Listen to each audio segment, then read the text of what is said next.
Il y a quelque chose d'étrange en toi. Tu l'as toujours su. Tu ne te bats pas pour l'expliquer. Tu ne cherches plus à convaincre les autres.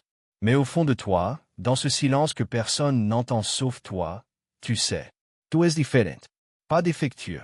Pas en trop. Pas bizarre. Different. Et cette différence, elle t'a coûté quelque chose. Des relations. Des appartenances. Des moments où tu aurais voulu te fondre dans la masse, juste pour souffler. Juste pour ne plus te sentir seul dans ta façon de percevoir les choses, dans ta façon de ressentir Dieu, dans ta façon de chercher quelque chose que le monde ne peut pas te donner. Tu regardes cette vidéo aujourd'hui. Ce n'est pas un hasard. Ce n'est pas l'algorithme. Ce n'est pas la curiosité. C'est lui. Dieu, ce matin, cet après-midi, ce soir, à cette heure précise, a placé ce message devant tes yeux parce qu'il a quelque chose à te dire. Quelque chose qu'il attend depuis longtemps de te dire. Quelque chose qui va changer la direction de ta vie si tu acceptes de rester jusqu'à la fin. Et il te pose une question. Une seule. Mais elle est absolue. Elle est définitive. Elle est la plus importante que tu auras jamais entendue. Dis-moi, ta réponse, c'est oui ou c'est non. Parce que Dieu ne te force pas. Il ne te manipule pas. Il ne te supplie pas comme un mendiant à ta porte. Il t'invite. Royalement. Avec toute l'autorité du ciel derrière cette invitation. Et il attend ta réponse. Avant d'aller plus loin, si tu es ici pour la première fois, si tu cherches un espace où Dieu parle vraiment, où les messages ne sont pas fabriqués mais reçus, abonne-toi maintenant. Clique sur la cloche. Active toutes les notifications. Parce que ce que nous faisons ici, c'est construire ensemble une communauté de personnes choisies. De personnes qui ne rentrent pas dans les cases. De personnes que Dieu regarde et dit, celui-là, celle-là, c'est pour eux que j'ai tout préparé. Abonne-toi. Tu es à ta place ici. Et maintenant, tape dans les commentaires le mot oui si tu es prêt à entendre ce que Dieu a à te dire aujourd'hui. Pas pour moi. Pas pour les likes. Pour toi. Pour poser un acte dans le spirituel. Pour que ton clavier devienne un autel aujourd'hui. Tape oui maintenant. Nous allons traverser ensemble 10 vérités que Dieu veut établir dans ton cœur aujourd'hui. 10 portes, 10 révélations. Et à chaque porte, si tu oses l'ouvrir, quelque chose en toi va se déplacer. Quelque chose va se libérer. Quelque chose va répondre. Es-tu prêt? Alors reste. Reste jusqu'à la fin. Parce que la dernière révélation est celle pour laquelle tu es né. Laisse-moi commencer par quelque chose que personne ne t'a jamais dit de la bonne façon. Ou peut-être qu'on te l'a dit, mais pas au bon moment. Pas dans le bon état. Pas quand ton cœur était assez ouvert pour le recevoir. Dieu t'a vu avant que tu existes. Avant le ventre de ta mère. Avant le premier battement de ton cœur. Avant même que la pensée de toi traverse l'esprit de tes parents. Il t'a vu. Et ce qu'il a vu, ce n'était pas un brouillon. Ce n'était pas une esquisse approximative. C'était toi. Complet. Entier. Déjà aimé. Jérémie 1h5 dit quelque chose de bouleversant. Avant que je te forme dans le ventre de ta mère, je te connaissais. Il te connaissait. Pas, je savais que tu allais exister. Pas, j'avais un plan vague pour toi. Il te connaissait. Comme on connaît quelqu'un qu'on aime depuis toujours. Comme on connaît le visage d'un enfant qu'on a attendu avec impatience. Comme on connaît une promesse qu'on a faite et qu'on n'a pas l'intention de rompre. Alors laisse-moi te poser la vraie question ce matin. Toi qui te sens incompris, est-ce que tu réalises que Dieu te comprend parfaitement? Toi qui te sens invisible, est-ce que tu réalises que Dieu te voit dans chaque détail? Toi qui te sens seul dans ta foi, est-ce que tu réalises que tu n'as jamais marché seul? Pas une seule seconde? Il y a eu un moment dans ta vie, tu t'en souviens peut-être, où tu t'es demandé si tu comptais vraiment. Pas de façon dramatique. Juste ce murmure intérieur, à 3 heures du matin ou dans une salle remplie de monde où tu te sentais étrangement absent de toi-même. Est-ce que quelqu'un me voit vraiment? La réponse de Dieu à cette question n'est pas un discours. C'est une présence. C'est le fait qu'il ait placé chaque circonstance, chaque rencontre, chaque douleur et chaque grâce de ta vie avec une précision qui dépasse toute intelligence humaine. Tu n'es pas un accident cosmique. Tu n'es pas le résultat d'un hasard biologique. Tu es une intention divine. Tape « Je suis VU » dans les commentaires si cette vérité résonne dans ton cœur aujourd'hui. Pose cet acte. Déclare-le. Parce que ce que tu proclames dans le naturel crée une ouverture dans le spirituel. Tape « Je suis VU ». Et maintenant passons à la deuxième vérité.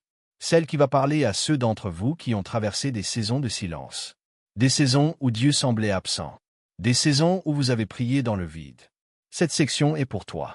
Il y a une douleur particulière que les croyants ne parlent presque jamais. Pas la douleur de la persécution. Pas la douleur du péché. Pas même la douleur du deuil. C'est la douleur du silence de Dieu. Tu es pris. Tu es pleuré. Tu es jeune. Tu as ouvert ta Bible à 3 heures du matin en cherchant un signe, une parole, un souffle. Et il y avait le silence. Juste le silence. Et dans ce silence, quelque chose de terrible commence à murmurer. Il n'est pas là. Tu as été abandonné. Tu as fait quelque chose de trop grave. Tu n'es pas assez bien pour être entendu. Ces voix, elles ne viennent pas de Dieu. Mais elles savent comment utiliser son silence pour s'installer. Laisse-moi te dire quelque chose que j'ai appris sur le silence de Dieu. Le silence n'est pas l'absence. Le silence est souvent la forme la plus profonde de la présence. Quand un père regarde son enfant apprendre à marcher, il ne court pas le porter à chaque fois qu'il chancelle. Il reste là, silencieux, confiant, présent. Quand un chirurgien opère, il ne parle pas à son patient. Il travaille. Et Dieu, dans tes saisons de silence, il travaillait. Il déplaçait des choses que tes yeux ne peuvent pas voir. Il préparait des personnes que tu n'as pas encore rencontrées. Il fermait des portes qui t'auraient détruit si tu étais passé par là. Il construisait ton histoire. Psaume 46 dit « Arrêtez et sachez que je suis Dieu. » Arrêtez. Pas courir plus vite. Pas crier plus fort. Pas douter. Arrêtez. Et dans cet arrêt, dans ce silence imposé, reconnaissez que celui qui tient l'univers dans sa main n'a pas lâché votre vie. Je parle à quelqu'un ici qui est en ce moment dans une saison de silence. Tu as frappé à la porte du ciel si fort que tes mains sont douloureuses. Et tu n'entends rien. Je veux te dire avec toute la certitude de cette parole que Dieu n'a pas fermé la porte. Il t'a vu entrer dans cette salle d'attente. Il a dit « Bientôt. Pas encore. Mais bientôt. » Tape. Je fais confiance si tu choisis aujourd'hui de croire que son silence n'est pas son abandon. Pas parce que tu le ressens forcément, mais parce que tu le choisis. La foi n'est pas un sentiment. C'est une décision. Tape. Je fais confiance.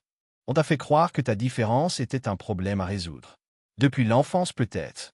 Ou plus tard, dans des cercles religieux où l'on t'a dit que tu posais trop de questions. Que tu sentais trop fort. Que tu voyais des choses que les autres ne voyaient pas et que c'était suspect.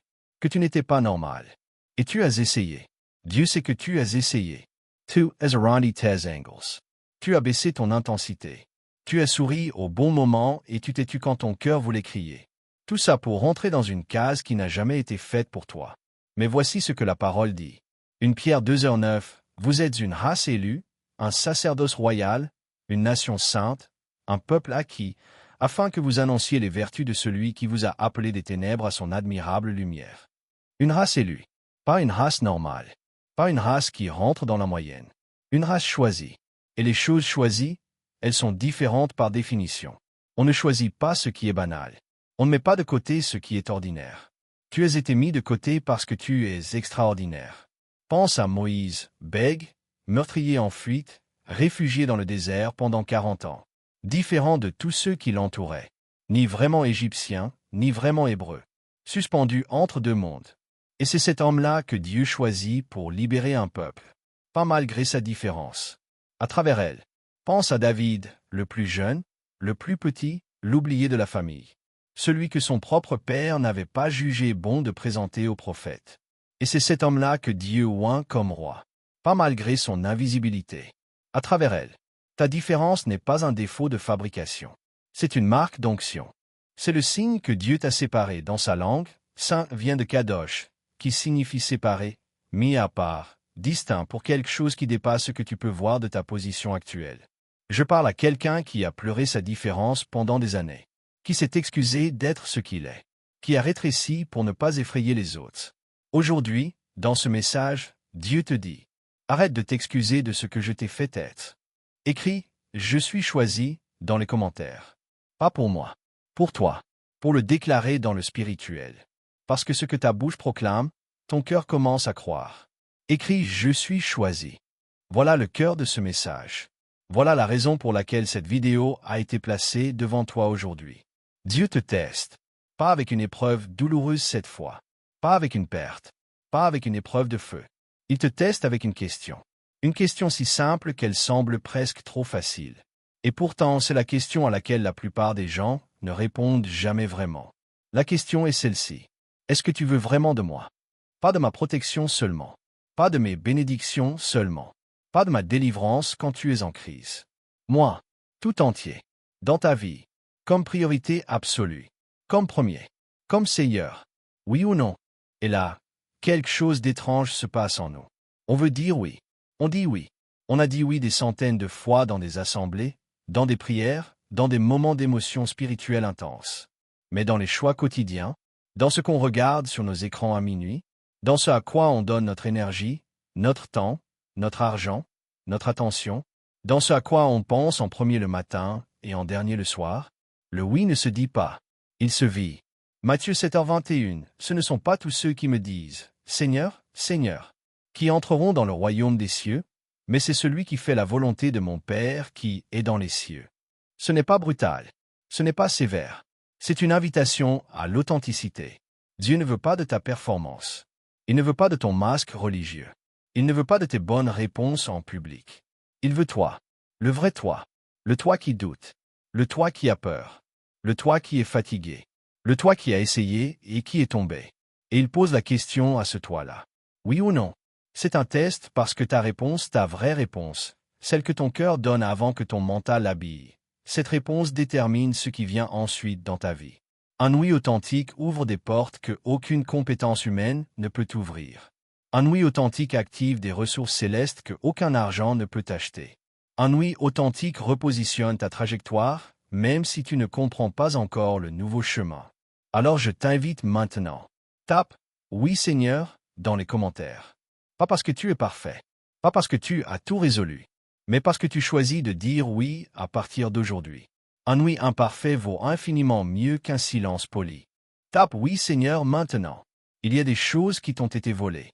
Pas volées au sens littéral nécessairement, même si parfois c'est aussi au sens littéral, mais volées dans le sens profond. Ta confiance, volée par des personnes qui t'ont répété que tu n'étais pas assez. Ta joie, volée par des saisons de douleur qui ont duré si longtemps que tu as oublié comment elle avait goût. Ta voix, volée par des environnements où parler vraiment était dangereux.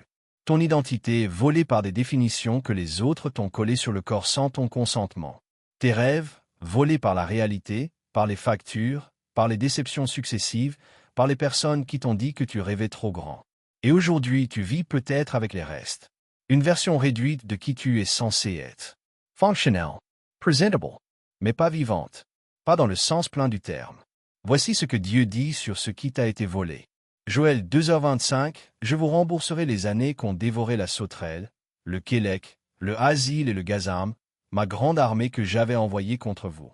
Je vous rembourserai les années perdues, les années de stagnation, les années où tu tournais en rond, les années où tu pleurais sans comprendre pourquoi. Dieu ne dit pas « désolé pour le temps perdu, faites avec ». Il dit « je rembourse ». Il dit « ce que l'ennemi t'a pris, je le restaure avec intérêt ». La restauration divine ne ressemble pas toujours à un retour en arrière. Elle ressemble souvent à une avancée si rapide qu'elle compense tout le retard. Elle ressemble à une saison d'abondance si intense qu'elle efface la mémoire de la sécheresse. Elle ressemble à une rencontre, une ouverture, une parole, un tournant qui arrive au moment où tu commençais à croire que c'était trop tard. Ce n'est jamais trop tard avec Dieu. Je parle à quelqu'un qui a regardé sa vie et s'est dit « j'ai raté ma fenêtre », qui pense que les meilleures années sont derrière, qui a commencé à faire le deuil de ce qui aurait pu être. Dieu m'a chargé de te dire aujourd'hui « la fenêtre n'est pas fermée. Je suis la porte, et je suis encore ouvert. » Tape « je reçois et ma restauration » dans les commentaires. Reçois-la, maintenant, par la foi, avant de la voir, avant de la toucher, avant de la comprendre. Tape « je reçois et ma restauration ». Il existe quelque chose que l'ennemi sait sur toi que toi tu ne sais pas encore complètement. Il sait qu'il y a un sceau sur ta vie, une marque, une désignation divine. Et c'est précisément pour ça qu'il a tout fait pour te détruire avant que tu arrives à maturité, avant que tu comprennes qui tu es, avant que tu réalises l'étendue de ce que Dieu a mis en toi. Pense-y.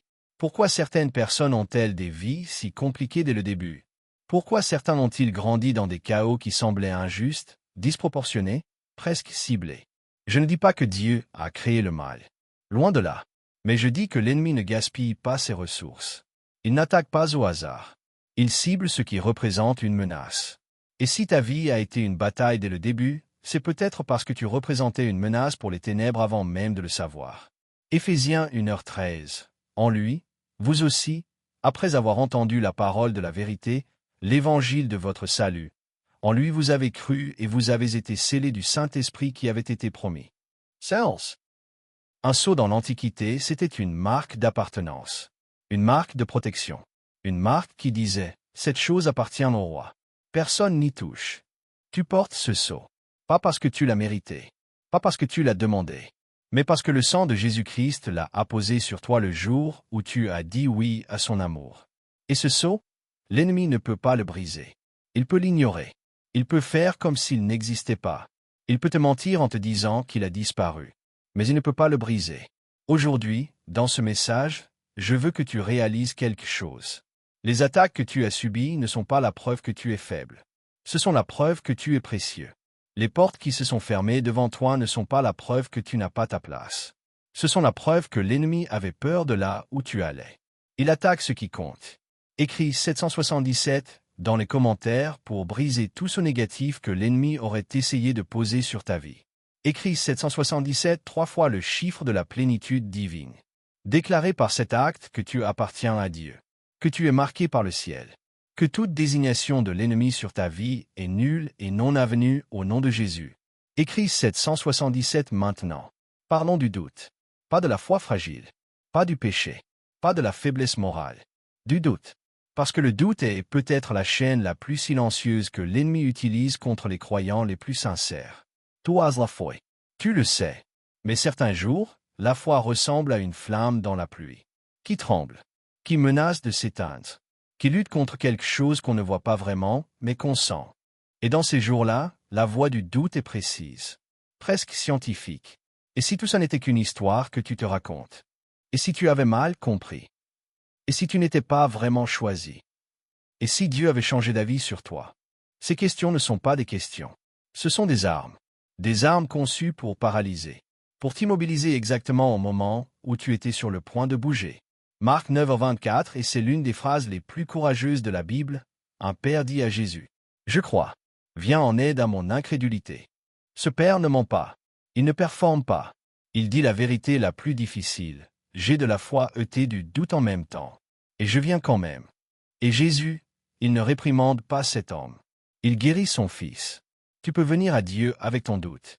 Tu peux lui dire, « Seigneur, je crois, aide mon incrédulité. » Et il ne te renverra pas. C'est ça, la foi. Pas l'absence de doute. La décision d'avancer malgré lui. Tape « Je brise le doute » dans les commentaires. Déclare-le aujourd'hui. Pas parce que le doute a disparu, mais parce que tu refuses de le laisser avoir le dernier mot. Tape « Je brise le doute ». Nous voilà au moment charnière de ce message. Tout ce que nous avons traversé ensemble, chaque vérité, chaque révélation, chaque invitation spirituelle, tout cela nous a conduits ici. À ce moment, à ta réponse. Parce que Dieu ne t'a pas placé devant ce message pour que tu reçoives de l'information. Il t'a placé ici pour que tu prennes une décision. Et les décisions ont un pouvoir que les informations n'ont pas. Une information te laisse là où tu es. Une décision te déplace. Dans l'Ancien Testament, le peuple d'Israël se retrouve un jour devant une question similaire. Josué les rassemble après des années de conquête, après des batailles gagnées et perdues, après des moments de gloire et des moments de honte. Et il leur pose la question, simple, directe, sans fioriture. Josué 24h15, choisissez aujourd'hui qui vous voulez servir. Pas demain, pas quand les conditions seront meilleures, pas quand vous aurez plus de certitude. Aujourd'hui. Et Josué ajoute avec une clarté absolue, « Pour moi et ma maison, nous servirons l'Éternel. » Il n'attend pas que tout le monde soit d'accord.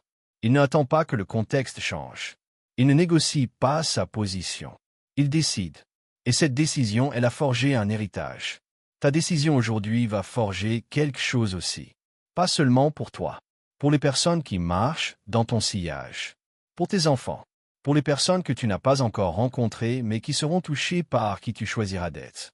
Dieu te demande aujourd'hui, est-ce que tu choisis de me faire confiance même sans voir le plan complet? Est-ce que tu choisis de continuer même quand le chemin n'est pas clair? Est-ce que tu choisis de dire oui à ce que je t'ai appelé à faire, même si tu ne te sens pas prêt, même si tu as peur, même si tu ne comprends pas encore tout? Oui ou non? Il n'y a pas de bonne ou de mauvaise réponse du point de vue du jugement. Mais il y a une réponse qui ouvre le ciel au-dessus de ta vie. Et cette réponse, tu la connais. Tape « oui » à tout dans les commentaires. Pas parce que tu as tout résolu. Pas parce que tu es sans peur. Mais parce que tu choisis Dieu aujourd'hui, complètement, coûte que coûte, sans condition. Tape « oui » à tout maintenant. Tu es arrivé à la fin de ce message. Et le fait que tu sois encore là, que tu aies tenu jusqu'ici, dit quelque chose sur toi. Cela dit que tu es sérieux, que tu n'es pas là pour le spectacle, que quelque chose en toi cherche vraiment. Il y a une enveloppe que Dieu prépare pour toi. Je parle symboliquement, mais aussi spirituellement. Une enveloppe qui contient ce qu'il a préparé pour la prochaine saison de ta vie. Et cette enveloppe, elle est ouverte aujourd'hui. Pas fermée en attendant que tu sois parfait. Pas verrouillée jusqu'à ce que tu mérites. Ouverte. Jérémie 29, 11, car je connais les projets que j'ai formés sur vous, dit l'Éternel, projets de paix et non de malheur, afin de vous donner un avenir et de l'espérance. Un avenir et de l'espérance. Ce n'est pas une promesse conditionnelle à ta performance. C'est une déclaration de la nature de Dieu. Il est un Dieu d'avenir. Il est un Dieu d'espérance. Et il ne change pas. Ce qu'il a préparé pour toi, personne ne peut te l'enlever. Ce qu'il a décrété sur ta vie, aucune force humaine ou spirituelle ne peut l'annuler. Tu as un avenir. Tu as de l'espérance. Tu as Dieu. Tape « J'accepte l'enveloppe » dans les commentaires. Reçois ce que Dieu a préparé pour toi. Reçois-le par la foi. Reçois-le avec tes deux mains ouvertes. Reçois-le comme un enfant qui fait confiance à son Père. Tape « J'accepte l'enveloppe ». Et si tu veux que cette communauté prie spécifiquement pour toi, tape ton prénom dans les commentaires. Juste ton prénom. Et sache que ce nom sera porté dans la prière. Merci d'avoir été là jusqu'à la fin. Si ce message t'a touché, partage-le avec quelqu'un qui en a besoin aujourd'hui. Abonne-toi si ce n'est pas encore fait, active la cloche parce que des messages comme celui-ci arrivent régulièrement sur cette chaîne. Et dans les commentaires, laisse ta réponse à Dieu. Oui ou non. À très vite. Que la paix de Dieu garde ton cœur et ton esprit.